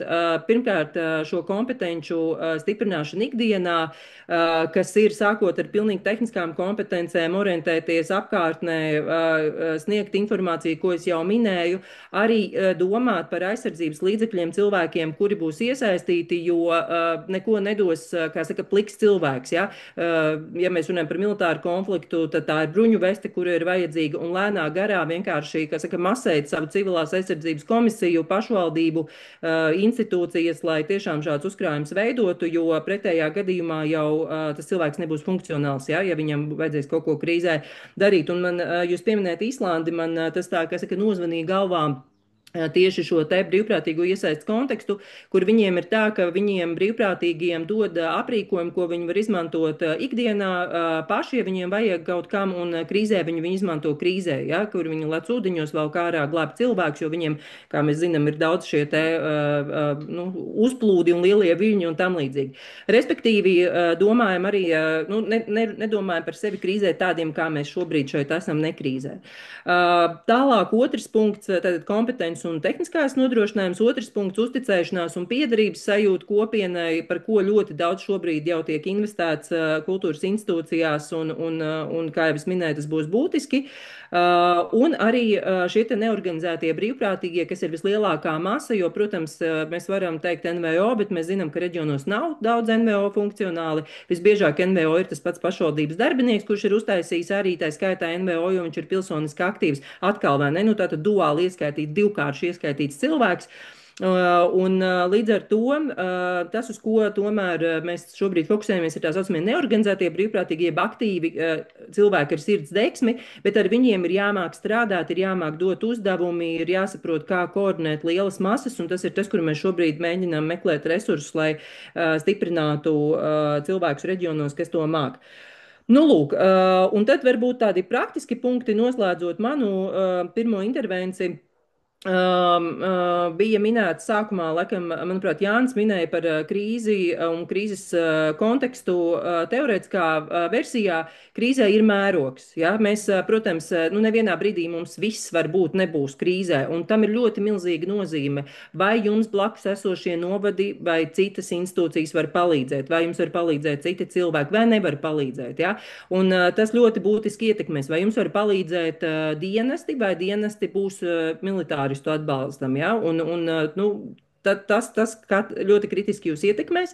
Un kas ir būtiski atcerēties, ka ir starptautiskā palīdzība, civilās aizsardzības mehānisms, kuru momentāli var iedarbināt ar specifiskām vajadzībām krīzes situācijā, ko arī var atstrādāt jau tad, kas saka, nacionālā līmenī, kā to darīt. Un noslēdzot pavisam tas 0,2 punkts man ir par organizācijas līmeni, par ko man uzrunāja vienkārši kāds no runātājiem domu gaitu. Respektīvi, tas, ko dara krīzēs, ir bišķiņ savādāk plānošana, nekā mēs esam ieraduši. Mums vienkārši ar varam plānotājiem bija tas gods veidot saturu tādam vienam lielam starptautiskam pasākumam. Viņiem tas, ko mēs sapratām, ka mums ir jāmaina domāšana par plānošanu. Tātad mēs esam pieraduši pie tādiem statiskiem plāniem un stratēģijām, bet īstenībā krīzes nozīmē risku izvērtēšanu un scenāriju izstrādi, kas nav vispār nemazam tik sveša strateģiskās plānošanas metode, ko mēs arī kultūras akadēmijā ar maniem studentiem skatāmies, bet būtībā mums primāri ir jāmaina pašiem sava domāšana, kā mēs skatāmies uz nākotni, uz adaptācijām un vispār kā mēs veidojam savus plānus. Nu, lūk, tad man tādi sabirdināti dažādi punkti, kuri varbūt kaut kādu diskusiju vai jautājumus arī raisīs. Tā kā paldies liels! Paldies! Es ar šausmām skatos pulkstī, ka mēs jau faktiski gandrīz stundu esam norunājuši. Un es, gatavojot lektorus, teicu, ka es tā kā orientējos uz tādu dzīvu un atvērtu, spraigu diskusiju, bet es saprotu, ka šai diskusijai mums ir palikusi pusstunda. Tā kā varbūt darām tā, ka es mēģināšu uzdot jums tādus dažus kaut kādus iemest idejas un palūgt jums visiem četriem, vai kurš ir gatavs pareflektēt par šīm divām tēmām, par mākslīgo intelektu un par sabiedrības iesaisti, un arī par viņu kombināciju. Pirmkārt, par mākslīgo intelektu pavaicāšu. Tas, ko es teicu par digitalizāciju. Viena lieta, ko man liekas, patās visi ir sapratuši, ka, ja mēs pieejam digitalizācijai kā tādam mūža saglabāšanas risinājumam, vairāk skatoties uz muzeju, biblioteku jomu, ka tas ir kaut kas, kas veicinās arī šo te kultūras vērtību izmantošanu un ar plašāku geogrāfisku. Tev nav jābrauc uz Rīgu, paskatīties to vai citu izdevumu, tu vari no mājām to izdarīt. Tas viss ir labi un pareizi, bet tas, protams, ir ļoti lēni, dārgi un apjomīgi. Krīzes situācijā tas, ko arī Ukrainas pieredze mums parāda, vissvarīgākais patiesībā sakot, ir nevis pašu priekšmetu digitalizācija, bet sarakstu vai vismaz tāda inventāra neesamība. Bieži vien tas, ko es minēju arī Islandes piemērā, ka mēs īsti nezinām, kas tad ir tas, kas ir pazudis, kam arī ir ļoti praktiska implikācija. Ir ne tikai Hāgas konvencija, arī konvencija par kultūras vērtību nelikumīgu apriti.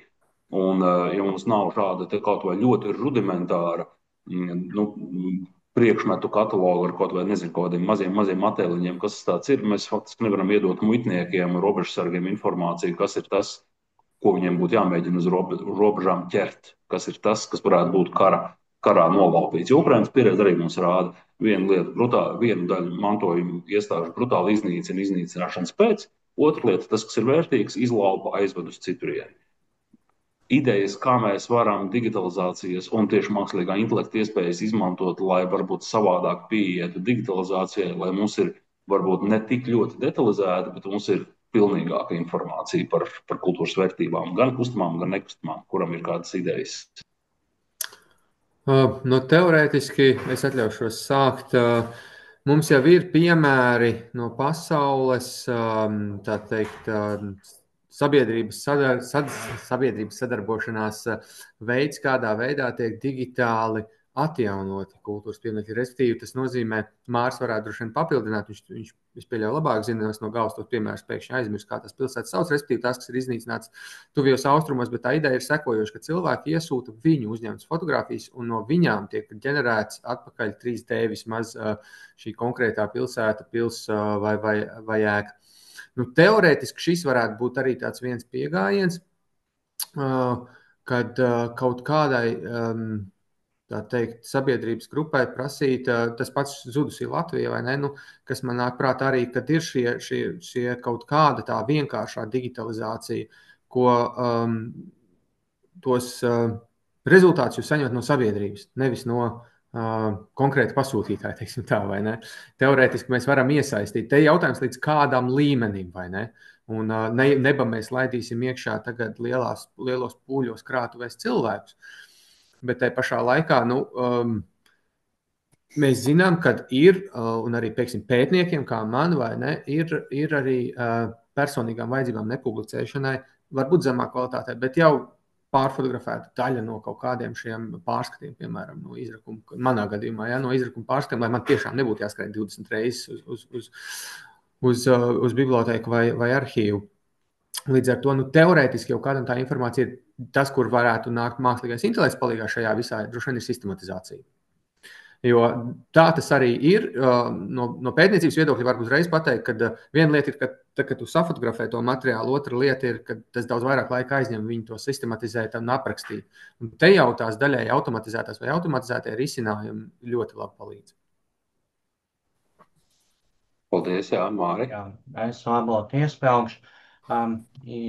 Jūs Ulds jau te domāju vairāk kā uzreiz panākt ātrāk to digitalizāciju un tam līdzīgi.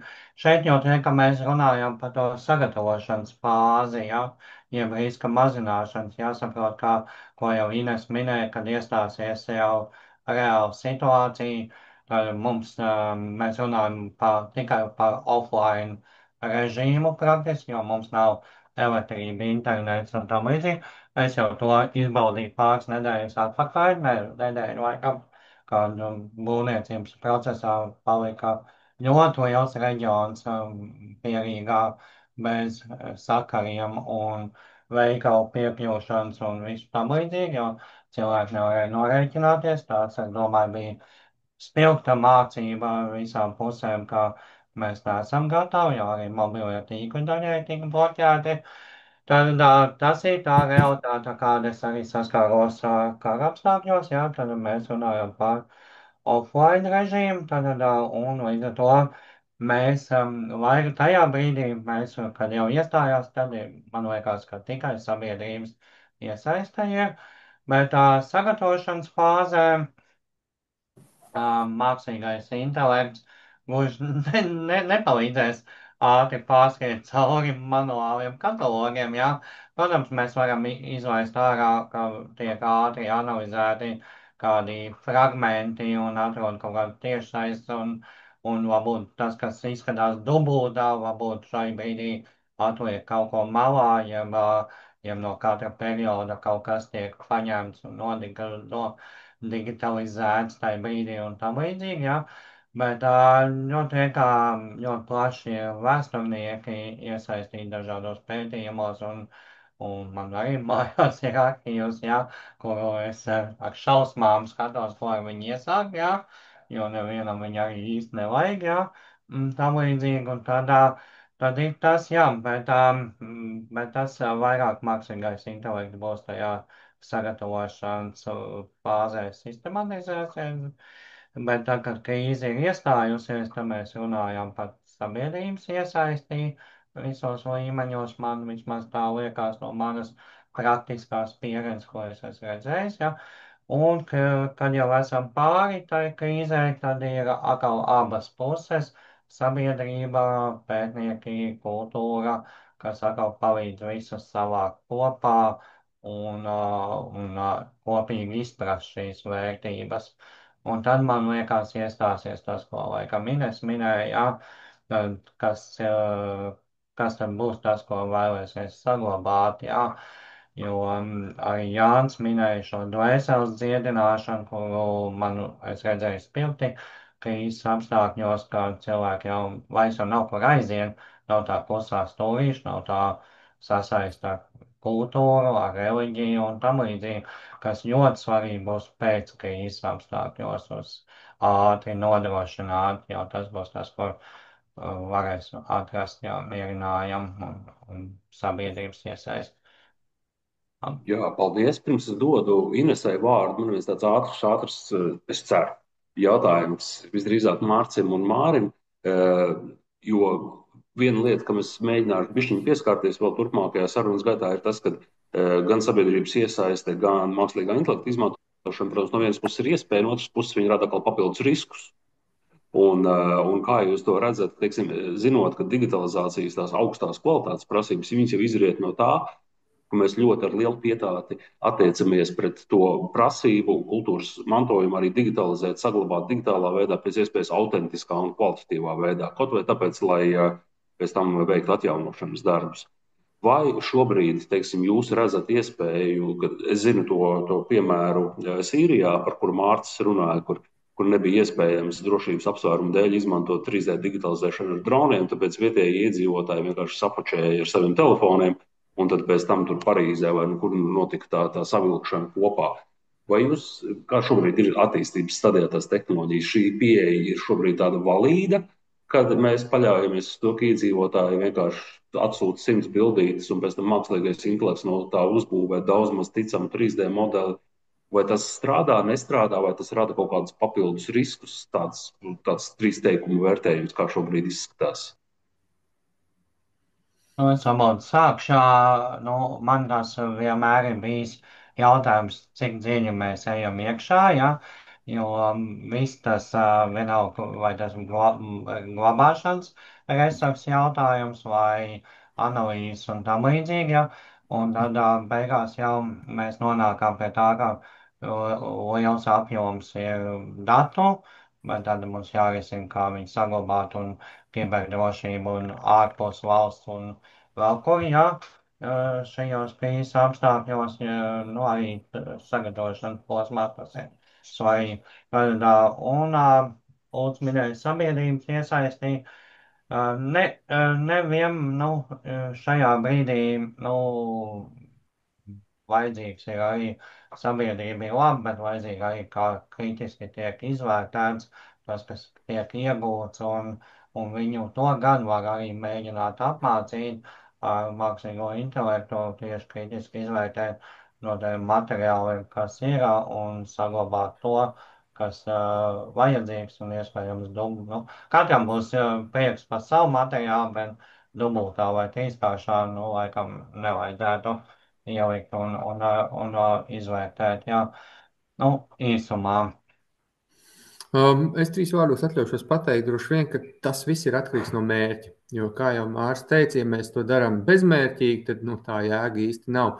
Vienkārši tas ir patērēts laiks, cilvēku resursus un iespējams visādi citādi resursi.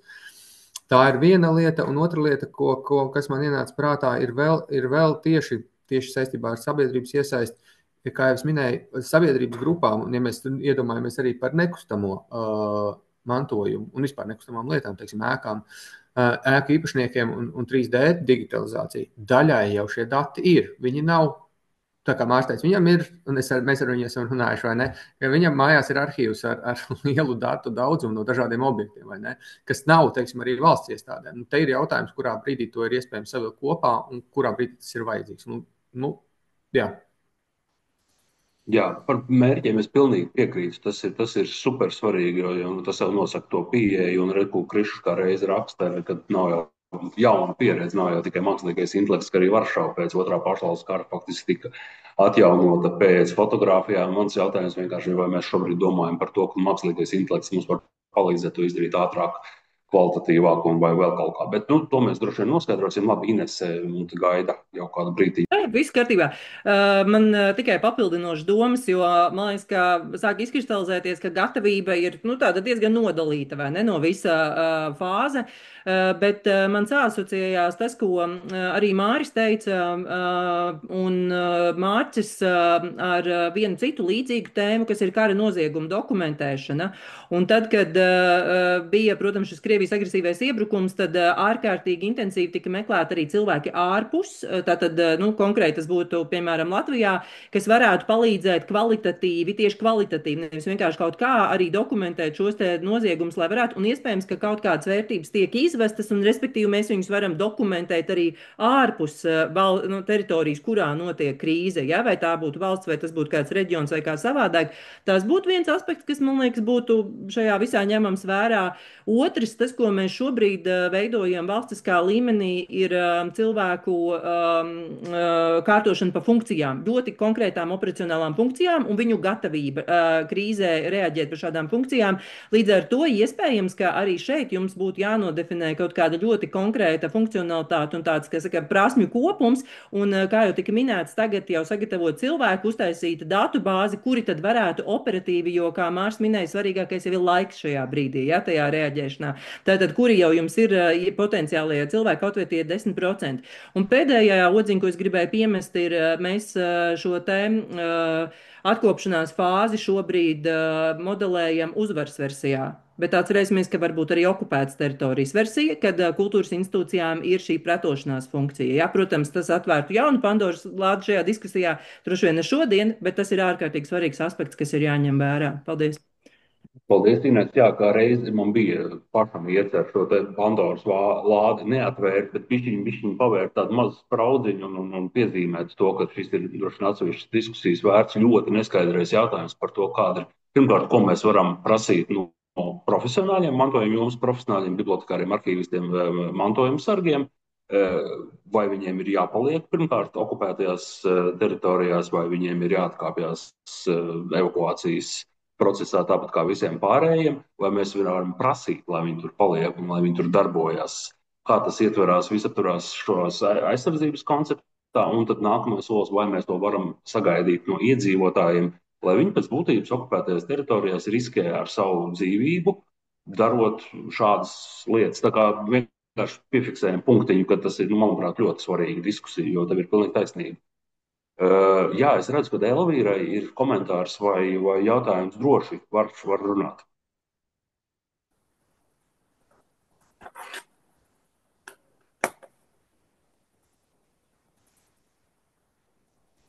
Elvīra, ja tu runā, tad mēs tevi nedzirdam šobrīd. Tagad mikrofons ir ieslēgts, bet mēs vēl nedzirdam.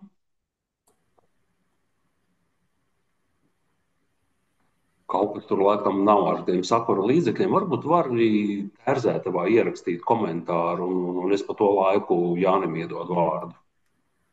Jā, paldies. Es arī piebilstot par to mākslīgā intelekta izmantojumu. Es gribu varbūt iedrošināt viņu tādām praktiskām lietām, to sagatavošanās posmu. Ja? Tad, kad jūs gatavojaties tām krīzēm, gatavojat savas procedūras un rokas grāmatas, tad noteikti var. Es varu tikai likt roku pie sirds, izmantojot cik vien iespējams, lai padarītu savu darbu ātrāk, efektīvāku. Vienīgi, protams, ir jārēķinās, ka tur būs nepieciešams arī kaut kāda padoms no pieredzējušiem cilvēkiem, kur pasaka, vai teiksim tā, šis mākslīgā intelekta, teiksim, rokas grāmatas piedāvājums. Es te atradu vienu praktisko rokas grāmatas paraugu, apmēram tik biezi. Jā, vai tas rokas grāmatas paraugs derēs vai nederēs?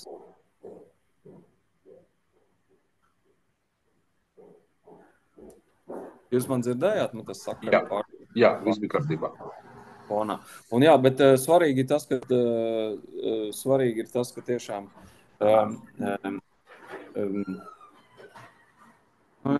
man paralēli telefonu par dot vārdu nākamajam. Bērns man zvana izmisīgi. Tā vienmēr ir prioritāte. Mēs atgriežamies pie tēmas, kas ir svarīgāks, ģimene vai darbs. Jā, Elvīra, var mēģināt vēlreiz varbūt.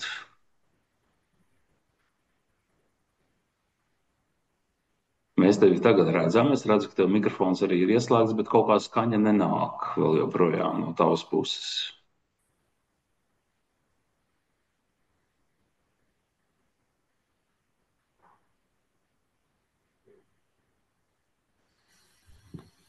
Jā, kamēr Elvīra mēģina tikt pie skaņas, bet es saku, var arī uzrakstīt. Mēs mēģināsim tad rakstiski varbūt arī tad pieņemt komentārus vai jautājumus, ja kādam ir. Man bija varbūt tāds konceptuāls jautājums, ko es gribētu iemest, kas skar gan mākslīgo intelektu zināmā mērā, gan sabiedrības iesaisti. Ļoti, ļoti aktuāls, protams, ir jautājums. Arī vakar mēs seminārā runājām par šiem prioritāri glābjamo vērtību sarakstiem. Tas, jebkuram kultūras mantojuma sargam, protams, ir ārkārtīgi sāpīgs jautājums. Kā izvēlēties no tā visa, kas tad ir vissvarīgākais? Bet skaidrs, ka krīzes situācijā nedarēs atbildi, ka viss ir svarīgs. Ir jāsaprot, kas ir kritēriji, un pēc tā mēs arī vakar sākam strādāt pie šiem kritēriju bloka un vērtību saraksta, pēc kura tad kultūras mantojuma sargi varētu vadīties, izvēloties tās prioritāri glābjamās vienības. Un mēs secinājām arī to, ka ļoti palīdz tas, kad pirmkārt domāt fiziskos apjoma, tā teikt, jēdzienos, teiksim, saprast, ka ir krīzes situācijā būs pieejams, teiksim, viens mikroautobus, un tad mēs izējām no tā, cik mēs varam salikt vienā mikroautobusā. Otrs ir tas, ko mēs sapratām, kad arī šī domāšana par vērtībām, viņa patiesībā sakot, stimulē kaut kādu prioritāšu noteikšanu digitalizācijai, bet tāds zilonis neredzamais veikalā ir jautājums par to, kā labāk ir to daļu, ko nebūs iespējams fiziski aizvest uz kaut kādu citu vietu, vai labāk pieeja viņi ir glabāti centralizēti vai decentralizēti. Abām pieejām ir savi riski. Centralizēti glabājot, protams, ne viss solis tiek salikts vienā groziņā, runājot par kustamo mantojumu, protams. Distribūtētā versijā, ka mēs saliekam to pa cilvēku pagrabiem vai mašīnu bagāžniekiem, tas atkal pastāv milzīgs risks nedabūt atpakaļ to, kas tiek distribūtēti kaut kur nolikts. Vai jūs redzat iespēju, vienkārši bišķiņ provokatīvs jautājums, skatoties gan pirmkārt, kā veidot to varbūt iespējamo tīklu, kas nav tikai muzeja darbinieki vai mantojuma iestādes darbinieki, kas voluntāri glabā kaut kādas šīs vērtības.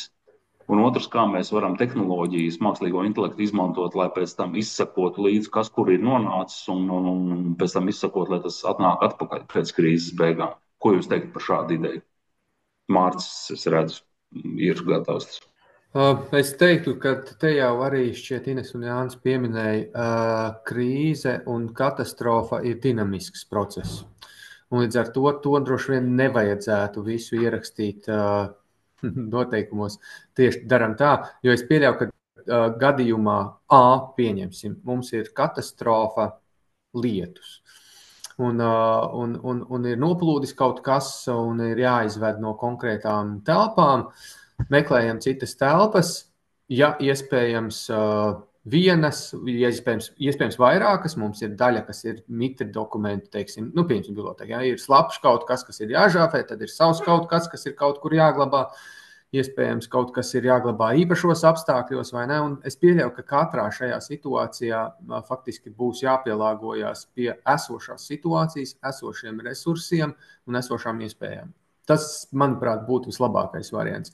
Un, ja mēs skatāmies tā globālā mērogā, ja, tad, un īpaši, ja mēs domājam par kaut kādiem šādiem militāriem iespējamiem apdraudējumiem, tad droši vien tiešām nevajadzētu likt visu solis vietā groziņā, jo, kā mēs zinām, diemžēl, vai par laimi, nezinu, tagad redz tā situācija tāda izveidojusies, kad savā laikā redz muzejiem vajadzēja vienu kopīgo lielo krātuvi, kas finansiāli apsvērumu dēļ tika izveidot vairākiem muzejiem vienoti, ja, kas šobrīd, ņemot vērā ģeopolitisko situāciju un arī patiesībā no iespējamiem katastrofu riskiem, teiksim, ne tikai runāt militāri, bet arī tas pats uguns un kaut kas tāds. It kā tur viss sistēmas ir advancēts vai ne mūsdienīgām lietām atbildīgs, bet mēs iedomājamies, ka tur ir, man tagad bail uzreiz no galas pateikt, vairāk miljonu krājumu vienību.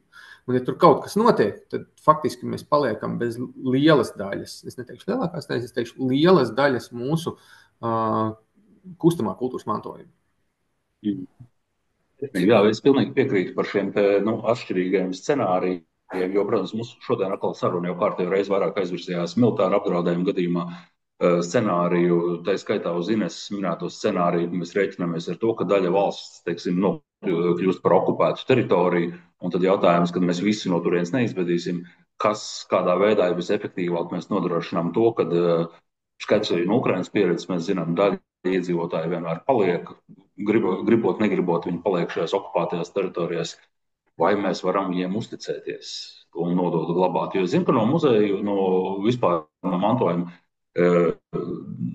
speciālistu puses ir milzīgi piesardzīgi par to, ka mēs taču nevaram cilvēkiem uzticēties. Mēs viņiem nevaram dot purvīti bez baltiem cimdiem nest kaut kur. Es, protams, bišķi pārspīlēju un nav viss tik melns un balts, kā es mēģinu izstāstīt, bet es, protams, jūs nedaudz provocēju šobrīd. Ines, varbūt tev ir kaut kāds...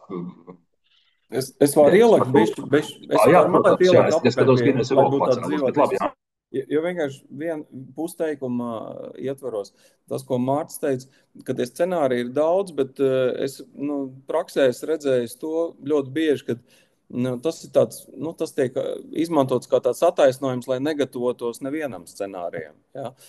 Varbūt, tomēr, es iedrošinātu tomēr to, ka pat ja scenāriji ir daudz, man pēdējo 20 gadu laikā strādājot ar krīzēm, es teiktu tā, ka 80% no risinājumiem ir ļoti līdzīgi. Ja? Un tās notikuma darbības secība, kur jūs ierakstat savā plānā, viņi ir līdzīgi neatkarīgi no tā, vai tur bija plūdi, vai krusa, vai terorismu uzbrukums. Ja? Jo daži elementi ir vieni un tie paši. Ja? Tad ir cietušie, vai ir bojāgājušie, vai ir kaut kāds apdraudējums, un jums ir uz to jārēģē, un nav neviens cits, kas to dara. Jūs esat tie, kas ir par to atbildīgi. Un patiesībā dienas beigās, neatkarīgi no tā, kāds bija scenārijs, un neatkarīgi no tā, vai jums bija plāns vai nebija, ja, dienas beigās tas cietušais lielākais ir nevis tikai tas mantojums vai tā organizācija. Tas lielākais cietušais esat jūs kā vadītājs vai atbildīgais. Jo bieži vien tas ir tieši jūs personīgi, kas, kam pajautās to atbildību, kuram būs jāiet cauri grūtiem, varbūt tiesvedību procesiem, cauri gariem skaidrojumu procesiem, kuram būs sabojāta reputācija. Tā ir tā patiesībā tas ir tāds arī, es varbūt atgādināšu, ka svarīgi ir arī dažreiz, tā gatavošanās krīzē ir arī tāda iespēja padomāt par sevi, parūpēties par sevi, lai jūs, teiksim tā, nesabojātu savu karjeru vai reputāciju. Ja, un daudz varbūt nesatraucieties par to, ka tie scenāriji ir dažādi. Ja jūs esat sagatavojies vienam vai diviem scenārijiem, tad jau lielā mērā jūs esat gatavāks. Ja. Paldies, ļoti interesanti perspektīva patiesībā sakot, par ko es kaut kā līdz šim vispār nebiju iedomājies un arī dzirdējis runājam par šo te personīgo atbildību, kas mums visiem kā kultūras padomju iestāžu vadītājiem ir. Protams, nerunājot par militāru apdraudējumu, bet kaut vai par Jā, bet tas arī ir civilās.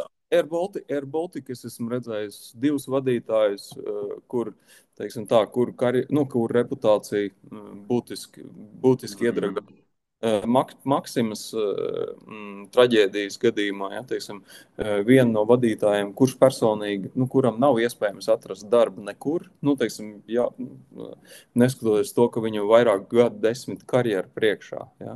Un daudz citi starptautiskie piemēri, jo mēs zinām to, ka tās organizācijas un krājumi un muzeji un bibliotēkas, viņas turpina savu darbību un lieliskas organizācijas joprojām, bet tie vadītāji, kur nav sagatavojušies krīzē vai pavirši gatavojušies krīzē, mēs viņus aizmirstam vēsturē vai atceramies, tāpēc, ka par viņiem tiek uzņemts filmas, kur mēs negribētu būt tādā filmā vai multfilmā. Jā, tā kā.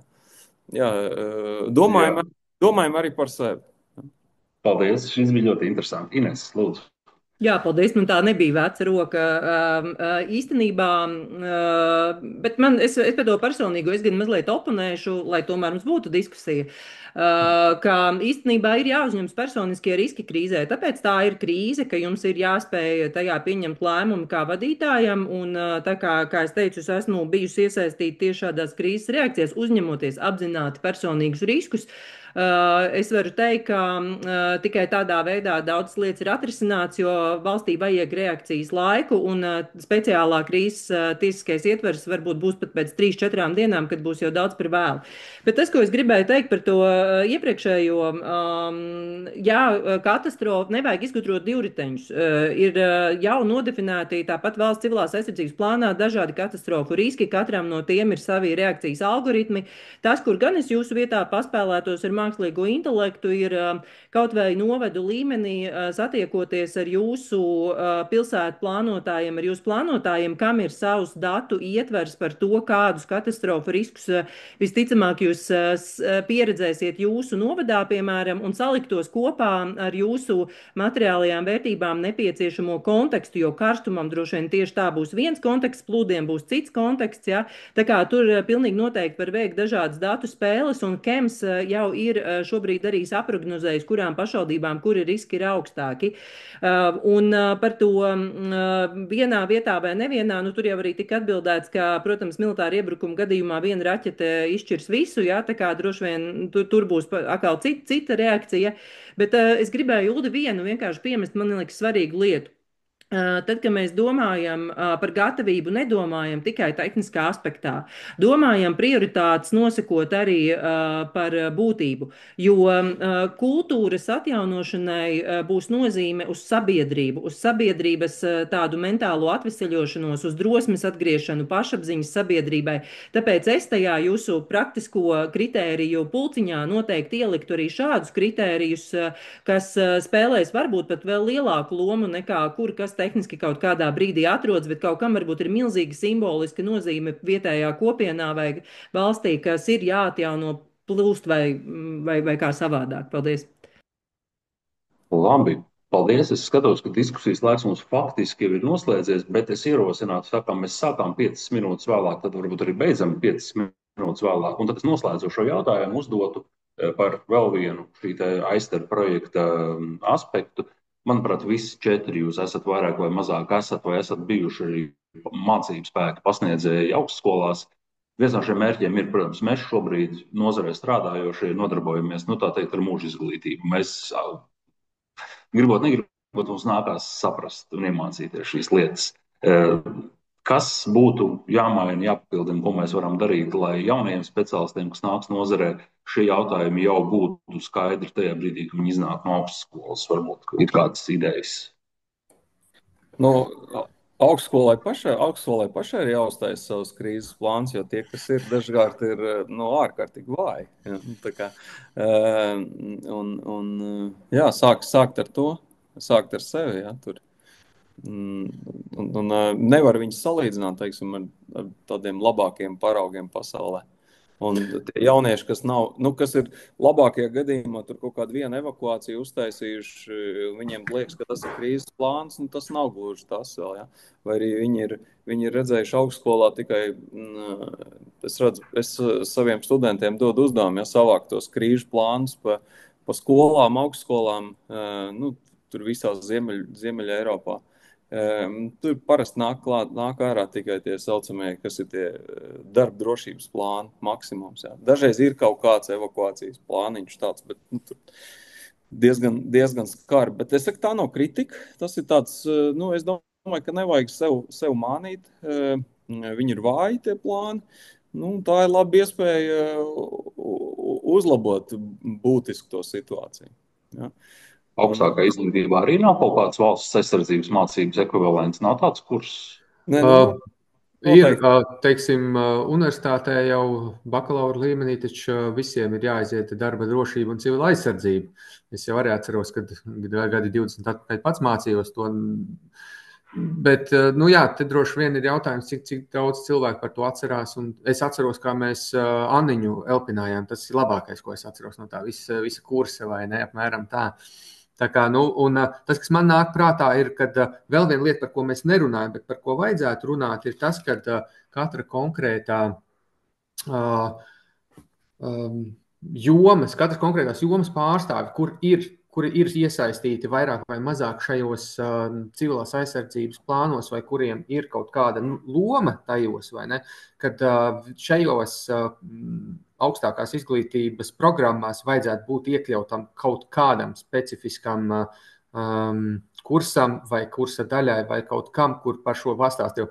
Tas man ienāca prātā, es tagad pārlasīju pirms šīs sanāksmes semināra Hāgas konvencija, kurā ir ierakstīts, ka visām pusēm ir jābūt iepazīstinātām ar šīs konvencijas saturu. Ja mēs godīgi varētu apskatīt, jo es pieļauju, ka liela daļa šeit cilvēku klātesošie ir no kultūras jomas, cik no jums zina, kas ir Hāgas konvencijā iekšā un ko tā nodrošina.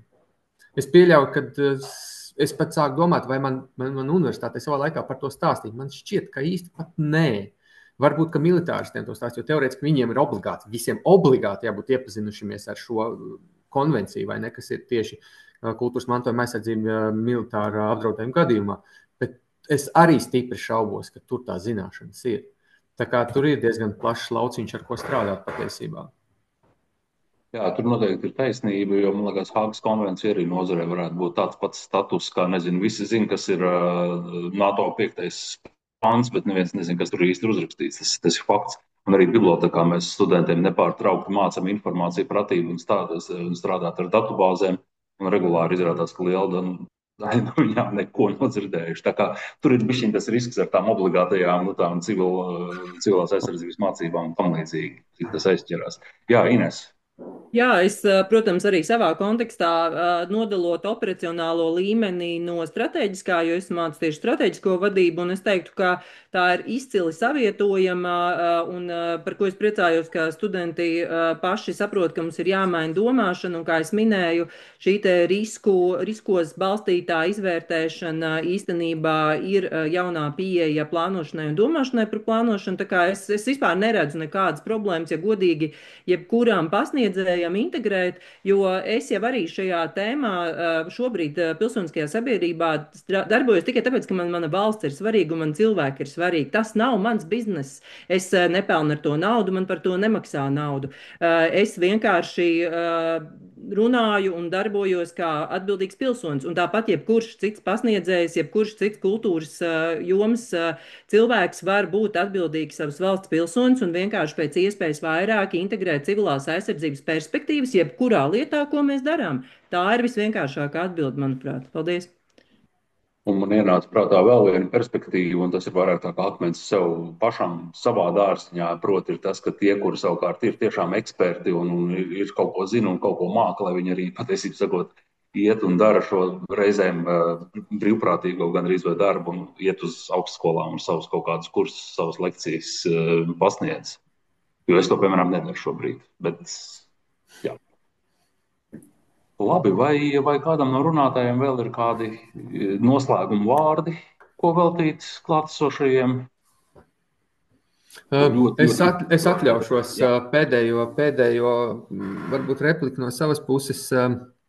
Godīgi sakot, es jau te vairākiem kolēģiem un arī paziņām esmu teicis, sēžot Parīzē, tagad šajā Civil-militārās alianses fórumā, 70 gadus pēc tam, 71 gadu pēc tam, kad faktiski Hāgas konvencija ir pieņemta, radās ļoti nepatīkama sajūta. Mēs runājam par pasaules mēroga problēmām, militārām problēmām un kā tās pārvarēt, kā glābt kultūras mantojumu, kāda šīs militārā sadarbība tieši civilās aizsardzības jomā. Protams, civilai aizsardzībai ir jāgatavojas, bet, godīgi sakot, es nezinu, šobrīd tas ir viss tik ļoti satraucoši. Un, jāsaka tā, ka arī par digitālām lietām šajā pašā alianses fórumā izskanēja tāda viena laba frāze, ka tas būs, tā teikt, digitālās kultūras mantojuma digitalizācija, un tas viss būs un ir svarīgi tikai tad, ja jūs paši tam visam sagatavojaties. Respektīvi, ja jūs paši ieguldaties, saprotat, kas ir svarīgs un kā un ko darīt, jo neviens, kā jau iepriekš teicu, neviens cits jūsu vietā to nedarīs. Tā kā, jā, tas viss no manis. Paldies. Jā, es arī gatavs noslēgt. Jā, es arī gribu iedrošināt to, ka pa tām tēmām turpināt dialogu, turpināt sarunu. Līdz ar to paldies arī, ka ir šāda diskusija. Galvenais, es gribu atgādināt to, ka arī nenogurt no tām sarunām par krīzi. Jo dažkārt daudz runājot par krīzi, mums rodas tāda, un sevišķi, ka es novēroju arī cilvēkiem, kas ir pirmo reizi izgājuši tās pirmās tādas labas mācības, arī pilna mēroga mācības, tur par skriešanu, ar glābšanu, ar plānošanu un cietušajiem. Viņiem rodas tāda viltus drošības sajūta, un tā informatīvā fona visapkārt. Viņiem liekas, ka viņi ļoti labi visu to pārzina. Tas ir mazliet līdzīgi kā pēc Covid. Mums bija apmēram 2 miljoni ekspertu valstī par pandēmijām. Ja, bet tad to viltus drošības sajūtu arī pieskatīt. Ja. Pietiekam, es varu teikt arī, ka es savus vairāk kā 10 000 stundas nodarbojies ar krīzēm. Es ļoti pazemīgi attiecos pret tām krīzēm. Nevis kā eksperts, bet drīzāk kā, tā arī vienmēr tur acis plaši atvērts, un tas sasaucas arī iepriekš runāto, ja, ka ir jābūt tādai dinamiskai pieejai. Ja, neizveidot sev tādu eksperta, ap sevi tādu ekspertu oreolu, saprast, ka katra jauna situācija mums ļaus kaut ko iemācīties. Un otrs ir varbūt arī tad beigās iedrošināt, ja jūs arī saprotat, ka tās krīzes varbūt nav jūsu lauciņš, jūs negribat pavadīt laiku tur ar apmācībām un ar papīriem un ar procedūrām, ar rokas grāmatām. Ja? Jūs joprojām varat daudz ko citu labi darīt, valsts aizsardzībai totālai. Ja? Es arī ikdienā atpūšos no šīm lietām. Es eju zemesardzē. Ja? Man 3 dēli arī ies zemesardzē. Ja? Tā kā jūs negribat nodarboties ar krīzēm, savā tajā ikdienas profesionālā jomā joprojām pastāv pietiekami daudz lietas, kā vietas un iespējas, kā darboties. Un zemesardze ir viena no tām, tā kā uzskatu par vajadzīgu atgādināt to. Jā, paldies. Māri, ko noslēgumā? Jā, es klausoties tagad kolēģus, tad es te pierakstīju, krīzes ir ļoti dažādas, un mēs varbūt tagad koncentrējamies ļoti uz militārām, kas ir iespējams arī cilvēkiem ir satraucoši un noteikti ir satraucoši, un tur būs pilnīgi cita reakcija. Bet, Jānu un Ines klausoties, mēs varam arī izspēlēt krīzes, tās vienkāršās ikdienišķās, kas ir plūdi, ugunsgrēki, kuriem cilvēki reaģē pilnīgi savādāk, Un, protams, es nezinu, kā valsts līmenī tam tiek gatavots, vai, nu, piemēram, Ukrainā es redzēju, tiek nolikt arī kaut ko konteineri, jā, kas ir paredzēti vēl kaut kas, jā. Tad es zinu, kā militāristi dažās lietās gatavojās, jā, šim, ko es nevaru izpaust, jā. Un es vairāk strādāju ar tehnoloģijām, arī virtuālās realitātes un simulācijas, un tad es tā pierakstīju, nu, varbūt arī nākotnē informējošu materiālu, sākot ar vienkāršām krīzes gadījumiem, jo kara un militārās krīzes ir ļoti daudz, un tur būs savi informējušie materiāli, un mēs zinām, kas notiek primāri, un ko arī jau atbildēja klausītāji, arī tas notiks vienkāršās krīzēs, protams, ģimene un cilvēku glābšana un tam līdzīgi, bet būs savādāka reakcija uz aplošanu un tam līdzīgi. Un kā ir kaut kāds informējošs materiāls, informācija apkārt, un to jau var integrēt gan skolās, bibliotēkās, studiju procesos un mūža izglītībā, jā. Un tā, tas nu varbūt ir tas īsumā, jā. Jā, paldies. Nu, ja es visiem dodu pēdējo vārdu, tad arī Inesai jāļauj izteikties vēl. Liels paldies, ka atcerējāties arī. Es gribēju teikt to, ka kultūras joma ir bijusi vienmēr soli priekšā citiem. Tieši ar to pašu, piemēram, ilgspējīgas attīstības mērķu ieviešanu. Paldies! Tiešām reāli pirmrindnieki. Un tad, kad es sāku iedziļināties noturības tēmā, tad, ja godīgi tā, nu, konceptuālā, metodiskā vai jebkā mēs viņu nosaukt, pieeja ir ārkārtīgi līdzīga. Stāsts ir par gatavību kaut kādām lielākām pārmaiņām lokālā līmenī.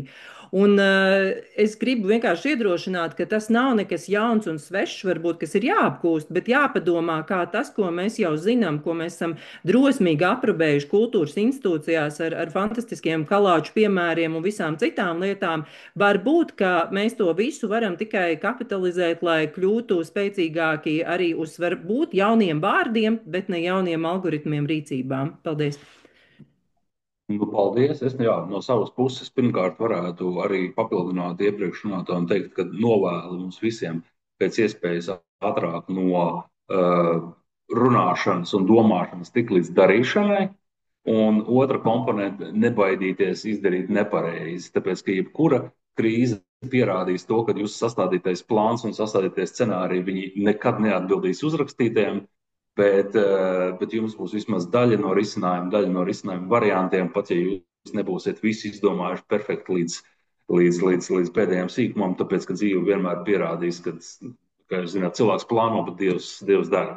Un vienmēr dzīve būs savādāk nekā plāns, bet jūs jau būsiet daudz gatavāk. Tā kā es ceru, ka mums tas noderēs gan projekta nodevumu sagatavošanai, viss tas, ko mēs šodien izrunājam, bet, protams, arī, kad visiem dalībniekiem noderēs dzīvē. Tas un milzīgs paldies ekspertiem par jūsu ieguldījumu. Es ceru, ka arī jūs paši varbūt kaut ko ieguvāt no šīs diskusijas un pilnīgi noteikti uz turpmāku sadarbību un citām tikšanās reizēm. Paldies un visu labu!